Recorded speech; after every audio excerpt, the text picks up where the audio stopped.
About a year ago, a friend of mine in Comox in Courtney asked me to give a lecture at the local college there on agriculture and global warming. We're far away from GMOs. And I accepted the challenge and I delivered the lecture to a full theater on a Saturday morning. It's all the retirees and all the important people in town. They come to listen to wise words of wisdom, etc. But of course, agriculture, industrial agriculture being a huge contributor to global warming, about a third of all the CO2 goes up in the atmosphere from industrial agriculture, mechanization, fertilizer and pesticide. And a few days later, a gentleman in Comox called, we don't need his name, but he was a professor emeritus in biotechnology at the University of Toronto, recently retired, wrote a letter saying that he had heard one of them activists at the local college talking about GMOs, because in my lecture on industrial agriculture I talked about genetic engineering since it's my specialty. And he said, among other things, that he had there was absolutely no evidence of harm anywhere ever. Well, then I took that as a challenge to educate him, so I wrote a long letter and letting him know where to look for the references that he needed to look at. And I asked a few friends of mine to make that letter go viral on the internet, which it did. And apparently it went wild and went into all kinds of blogs. And that's how I started my career as an activist. So since then, I've written a few more letters, which have gone more on the internet, etc. I've given a few lectures on the dangers of genetic engineering. The last one was in June in Surrey.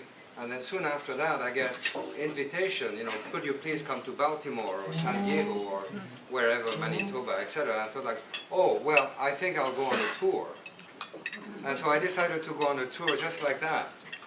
And there was a few people in Surrey that looked like a really tight group of people very dedicated, and some of them volunteered to do the organization of the tour.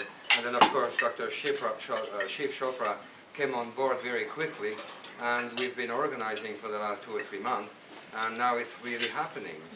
So I came down Vancouver Island last week, and we've done a few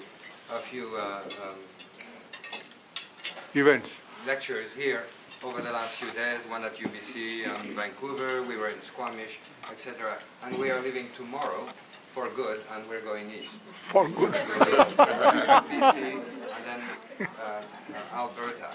And we have plans to do the rest of Canada probably for the spring or soon after that. I own a small farm in Vancouver Island, and I didn't promise my wife that I was coming back, but I promised. Basically I said I have to be back on March 1st because that's when I start my work in my garden on my farm. I have interns and etc. And doing this with Shiv over the last few days, and we talked about it, I think it was this morning or yesterday. He's a big man with big vision. I mean, he's a little man, but he has a big, very big vision. And I'm listening to him, and he's talking about taking on the world. And I'm going like this.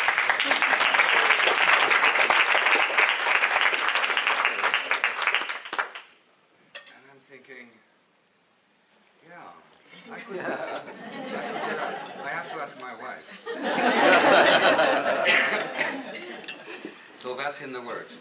So I may or may not, I haven't made a decision yet. I really need to talk with her. It's a little bit involved. We certainly we're not planning for me just taking on with this new interest, as she would put it, new career.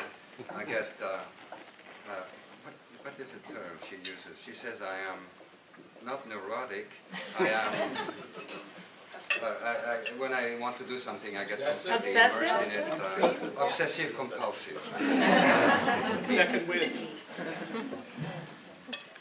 And I am at the table with an MP here, and we're discussing not the tour, but the situation, the political situation of GMOs and how it could be handled at the cabinet level in the next election, etc., etc.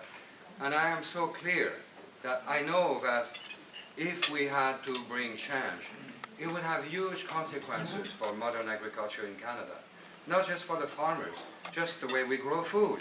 Because this technology has been taking over the agriculture, not just in Canada, but in the US and everything. Because it makes weed control, weed management so convenient. The whole genetically engineered food thing revolves around selling a chemical, selling a herbicide, Roundup, by one company. And this is what it is. Now, over 90% of all the crops engineered today are to be resistant to the herbicide. That's the technology. And so it's a convenience factor. The weed control becomes incredibly convenient and easy for the farmers. And they are not about to let go of that. We were on a farm yesterday with beautiful farmers, beautiful people, concerned. They're trying to switch away from the technology. But to them, it's convenience. And they have no reason to think that there is anything wrong with it. Because, of course, just like us, they are bombarded with information letting them know that it's very safe, and the yields are increased, and we need the technology anyway to produce more food to feed the world, and we are reducing pesticides, etc., etc. I'm not a public speaker, I said. You're doing good. The last thing I want to say is I'm very excited to go on this tour.